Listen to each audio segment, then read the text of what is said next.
بسم اللہ الرحمن الرحیم۔ حضرات محترم، میرے بھائی بہنوں اور بیٹیوں، میں حضرت صلی اللہ علیہ وسلم کے بڑے پاک ارشاد سنا رہا ہوں۔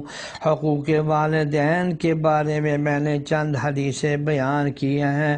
آج پہلی حدیث غور سے سن لیجئے کہ حضرت صلی اللہ علیہ وسلم نے فرمایا، اللہ کی رضا یعنی اللہ راضی ہوتا ہے جب ماں باپ راضی ہوں، اور اللہ تعالیٰ ناراض ہوتا ہے جو ماں باپ کو ناراض کرے۔ پتہ دے دیا اس بات کا کہ اللہ کی رضا ماں باپ کی رضا میں ہے اور اللہ کی ناراضگی ماں باپ کی ناراضگی میں ہے۔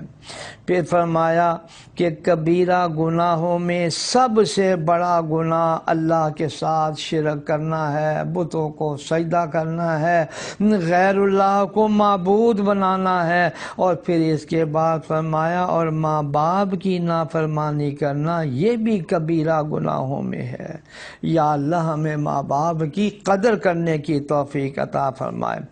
پھر فرمایا رسول اللہ صلی اللہ علیہ وسلم نے، تین شخص ہیں جن پر اللہ تعالیٰ نے جنت کو حرام کر دیا ہے، ان میں سے ایک ماں باپ کا نافرمان بھی ہے۔ اللہ اکبر! ذرا تصور کریں، وہ ماں کے جس کے قدموں کے نیچے سے سیدھا راستہ جنت میں جاتا ہے، وہ باپ کے جس کے چہرے پر محبت کی ایک نگاہ حج مبرور کا درجہ رکھتی ہے۔